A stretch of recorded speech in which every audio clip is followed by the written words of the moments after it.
वक्त मैं यहाँ पर all India Muslim personal law board ने कल परभनी में जो हमारे पूरे मुल्क में इस वक्फ अमेंडमेंट एक्ट के ख़िलाफ़ जो एक प्रोटेस्ट का ऐलान all India Muslim personal law board ने किया, कल हमारी एक बहुत कामयाब पब्लिक प्रोटेस्ट मीटिंग हुई परभनी में और इसीलिए हम यहाँ पर औरंगाबाद भी आए थे आप सबों से मिलने के लिए। अब आपको सवाल है तो पूछिए और पूरा तफसील प्रोटेस्ट का प्रोग्राम जनरल सेक्रेटरी साहब कासिम रसूल इलियास साहब आपको बताएंगे। जी, और ये जो भारत पाकिस्तान का जो मसला चल रहा है, युद्ध होने की कगार पर ये सब आ चुका है, क्या भूमिका है? नहीं देखिए, ऐसा मत बोला करिए आप और हम जाके युद्ध नहीं लड़ने वाले हैं, वो सरकार तय करेगी और हमको ऐसा लूज टॉक नहीं करनी चाहिए, ये गवर्नमेंट तय करेगी। मगर हमारा एक ही गवर्नमेंट से डिमांड है कि ये जो मोदी सरकार की जो डिटेरेंस पॉलिसी है उसको दोबारा उनको देखने की ज़रूरत है, क्योंकि सर्जिकल स्ट्राइक हुआ और फिर बालाकोट हुआ और देश को ये बताया गया था कि अब इसके बाद ये लोग इस तरह की हरकत नहीं करेंगे, मगर फिर कर रहे हैं। और रीसी एक मुकाम है वैष्णो देवी के पास, पिछले साल जुलाई में 60 टूरिस्ट को मारे थे वहाँ पे।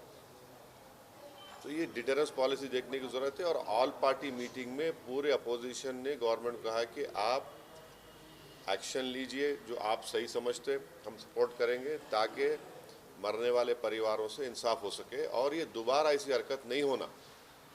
तो हम लोग तो पूरा गवर्नमेंट को सपोर्ट करें कि वो क्या एक्शन लेंगे, वो गवर्नमेंट बताएगी, हमको नहीं मालूम आपको मालूम, गवर्नमेंट तय करेगी। मगर हमारा मानना यह है कि पाकिस्तान में ये मौजूद हैं ये टेररिस्ट, उनको वहीं से सपोर्ट किया जाता, उनको तैयार किया था, फाइनेंस किया जाता और अनफॉर्चुनेटली वो बॉर्डर क्रॉस कर किया है, पहलगाम तक आ गए। तो और चाहे 26/11 का हो, पाकिस्तान से आए थे, उस वक्त भी वो लोग डिनाई किए, पहले हम नहीं किए। जब अजमल कसब पकड़ा गया तो उनको एक्सेप्ट करना पड़ा।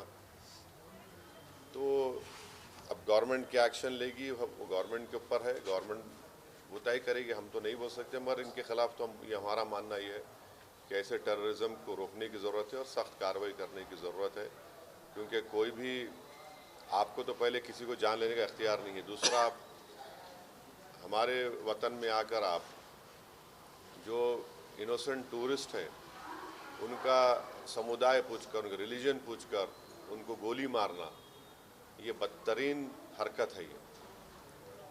और पाकिस्तान इन चीज़ों को रोकना ज़रूरी है। पाकिस्तान ये समझना ज़रूरी है कि आप किस देश के ख़िलाफ़ ये कार्रवाई कर रहे हैं। उनका जो एनुअल बजट है, हमारी मिनिस्ट्री ऑफ डिफेंस का बजट उससे बढ़ के है और वो लोग जो है भारत से उनका टाइम आधा घंटा पीछे है, उन्होंने आधा घंटा पीछे नहीं है, उन्होंने 30 साल पीछे है भारत से। और वहाँ के जो पॉलिटिशियन जो ये क्या बोलते बड़बड़ापन बोलते हैं ना, ये बकबक कर रहे हैं ना, मत करो ऐसा। आप ये ठीक नहीं है। आपके घर में आप इन शैतानों को पाल रहे हैं। आपके पास बलूचिस्तान का मसला है, आपका टीटीपी का मसला है, आप उसको देखो। आप क्या बना सकते हैं वहाँ पे? दवाएं नहीं बना सकते, मलेरिया की दवा नहीं बना सकते, तुम क्या बात कर रहे हैं आप? तो ये इस तरह के जो बातें कर रहे हैं लोग, ये ठीक नहीं है। इसमें जो सवाल है, सिंधु का पानी जो सिंधु नदी का पानी जो है रोकने का निर्णय भारत सरकार ने लिया, उसको उत्तर दिया कि हम बम डाल देंगे जो भुट्टो है उन्होंने। दोनों मुद्दों को कैसे देखिए, वो उन्होंने जो है अभी राजनीति में आए हैं, उनको ये सोचना पड़ेगा कि उनकी अम्मा को किसने मारा। टेररिज्म से तो मारी ना उनकी वालदा, उनको अगर वो समझ में नहीं आ रहा तो क्या समझाएंगे उनको भी? भाई, जिसकी माँ को उसी के होम ग्रोन टेररिस्ट ने मार दिया तो वो वह समझो ना तुम। आपकी माँ को जब गोली मारा तो टेररिज्म है, और हमारे बेटियों को, माओं को जो मारे, टेररिज्म नहीं है क्या वो? तो उनको समझने की जरूरत है वो बात को।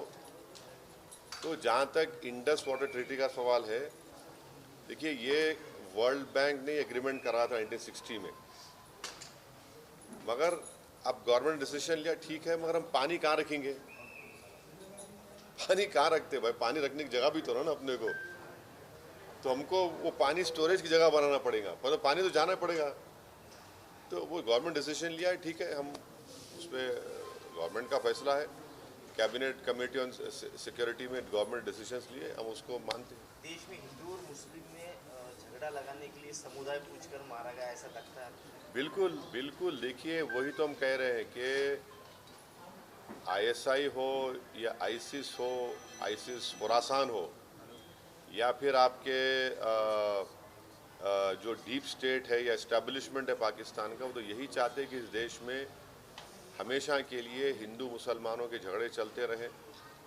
तो इसीलिए उन्होंने हरकत की, और उनका वहाँ कश्मीर में जाकर नॉन मुस्लिम को, हमारे हिंदू भाई बहनों को मारने का मकसद एक ही था कि कश्मीर को बताना चाह रहे थे कि यहाँ कोई नॉन मुस्लिम नहीं आ सकता।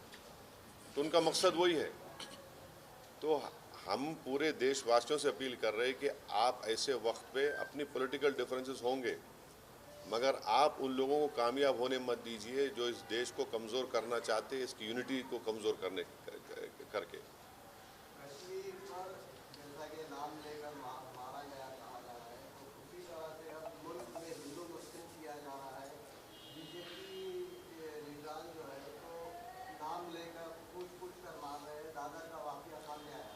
तो ठीक है, वो जो कर रहे गलत कर रहे, वो लोग मुल्क के मुफाद में काम नहीं कर रहे, हम उसका मजम्मत करते, कंडेम करते हैं। अब आपके ही डिप्टी चीफ मिनिस्टर महाराष्ट्र के, वो खुद बोल रहे कि वो जो बच्चा जो जान दे दिया अपनी, आदिल, वो तो अपनी जान दे दिया ना। वो कहाँ देख रहा था कि मुसलमान है, हिंदू देख रहा, इंसान को देख रहा था। वो जान बचाने के लिए वो टेररिस्ट से वेपन छीनने की कोशिश किया, उसको मार दिए। तो ये जो अगर हमारे देश में से कोई कर रहा है, गलत है, ये इसको हम कंडेम करते हैं। सरकारी जो अल्टीमेटम जनता की जितने भी पाकिस्तानी हैं उनको पाकिस्तान भेजा जाए, वो चले जाए, मगर यहाँ के राज्य सरकार में जो है देवेंद्र फडणवीस बोल रहे कि पूरे गए, और एकनाथ शिंदे जी बोल रहे 160 अभी बाकी है। मेरे को नहीं मालूम है, ये तो गवर्नमेंट बोल रही है। युद्ध कितना महंगा पड़ेगा भारत में? अरे भाई, अभी गवर्नमेंट को छोड़ो ना, ऐसा लूज टॉक मत करिए। गवर्नमेंट का डिसीजन होगा, गवर्नमेंट पूरा सोच के फैसला करेगी। नहीं सुनिए, एक मत सुनिए, गवर्नमेंट क्या करेगी नहीं करेगी वो गवर्नमेंट तय करेगी। हमारा बोलना, अपोजिशन कहता है कि आप इस पर स्ट्रांग एक्शन लीजिए, ये ख़त्म होना ये चीज़। अब वो कैसा एक्शन लेंगे, क्या लेंगे, गवर्नमेंट पे तो थोड़ा आपको तो उनको उन पे छोड़ना पड़ेगा ना। अब ये टीवी चैनल पे एंकर बैठकर ऐसा बोल रहे, ऐसा होगा ऐसा, अरे भाई ये मजाक है क्या? ये ऐसा गवर्नमेंट तय करेगी, क्या डिसीजन होगा वो तय करेंगे। मगर हम मेरा डिमांड ये है कि पाकिस्तान को फिर से FATF की ग्रे लिस्ट में लाना ज़रूरी है। फाइनेंशियल एक्शन टास्क फोर्स में उनको ग्रे लिस्ट में लाए। ग्रे लिस्ट में लाए तो उनको, ये देखिए, इलीगल पैसों से फाइनेंस करे टेररिज्म ये लोग, कोई वाइट का पैसे नहीं, कि इलीगल पैसे से। तो FATF की दोबारा लिस्ट की ग्रे लिस्ट में पाकिस्तान को डालना ज़रूरी है। हम डिमांड करेंगे ये गवर्नमेंट से कि उनको FATF के ग्रे लिस्ट में डालो आप, तभी जाकर उनका होगा।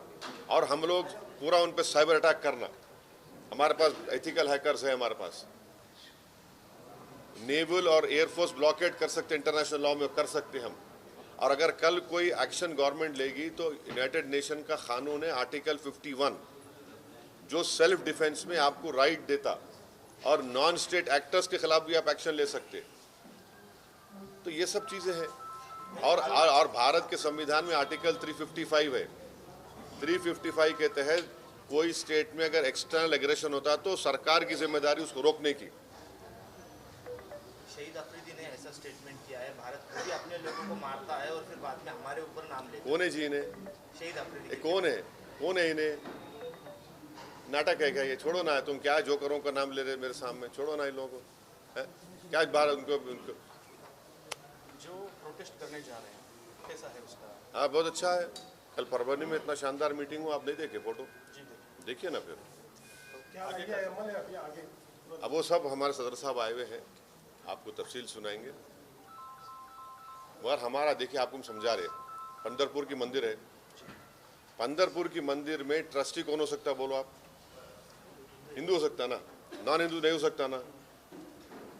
अब उसमें आप हम कोई बोले नहीं नॉन हिंदू को बनाओ, वो तकलीफ होती नहीं होती? हम भी वही बोल रहे हैं, वक्फ बोर्ड में क्यों आप बनाना चाह रहे हैं नॉन मुस्लिम को? आपका उधर फेथ है, आपका मामला है, तो हमारा भी तो है ना, हम का अलग है? रिलीजन है ना, वो रिलीजन है तो हमारा भी तो रिलीजन है। आप पंदरपुर में अगर नॉन हिंदू को नहीं बना सकते तो वक्फ बोर्ड में कैसे बनाएंगे आप दो को? क्या आप पूरा मेजोरिटी बना सकते, क्या बोलो आप? बनाया नहीं जाता, लेकिन प्रावधान तो है, बन भी सकता अरे क्या बन सकता नहीं, कानूनी बंदी तो नहीं सुनिए है, सुनिए, देखिए आपको नहीं मालूम, मैंडेटरी दो को बनाने का है और दूसरे सेक्शन में रिलीजन न्यूट्रल है, तो बढ़ के भी बना सकते हो लोग। दो को तो मैंडेटरी बना ही नहीं, बना है नॉन मुस्लिम को, कैसे बनाएंगे आप? भाई मेरा आर्टिकल 26 के तहत मेरे को ये राइट है कि मैं अपने पसंद के रिलीजियस चैरिटेबल इंस्टीट्यूट को कायम करूं, और वक्फ प्योर रिलीजियस इंस्टीट्यूशन है और हम उसको कायम करें, उसको एडमिनिस्टर करने का राइट आर्टिकल 26 मेरे को दे रहा है। मूवेबल इमूवेबल प्रॉपर्टीज लेने का राइट मुझे आर्टिकल 26 दे रहा है। आर्टिकल 14 का वायलेशन नहीं है कि आप वहां पे कर रहे और मेरे को बोल रहे ऐसा करो। आर्टिकल 15 का वायलेशन है, फ्रीडम ऑफ रिलीजन का वायलेशन है आर्टिकल 25 का। ऐसा कैसा होगा बताइए आप? और एक बात बताइए ना, आप लोग पूछते क्यों नहीं? आप लोग मीडिया वाले डर रहे कहीं को, मेरे को समझ नहीं आ रहा। महाराष्ट्र के ये कानून से भारत का सबसे बड़ा दौलतमंद जो आदमी है, जो खोजाओं के यतीम खाने पे अपना महल बना लिया, सेक्शन 2C के तहत वो मालिक बन गया। आज की तारीख में नरेंद्र मोदी ने जो कानून बनाया, सेक्शन 2C पढ़ो आप, any trust form before this act and after this act will not be Waqf property. क्यों? और आगा खानी को क्यों लेके आए? आगा खानियों से मोहब्बत पे यहाँ पे नहीं लेके आए। अगर आगा खानियों की मोहब्बत पे लेके आते तो नरेंद्र मोदी जाके ज़किया जाफरी से मिलते थे। वो आगा खानी है। एहसान जाफरी को काट के उनके जिस्म को जला दिया गया था। आगा खानियों को इसलिए लेके आए ताकि वो जो ट्रस्ट से वो ज़मीन खरीदे, यतीम खाने खरीदे, उसको लीगलाइज करना। आप मेरे को बताओ, बीजेपी के पैम्फलेट में लिखा हुआ है कि 70% वक्फ प्रॉपर्टीज पे इंक्रोचमेंट हो गया।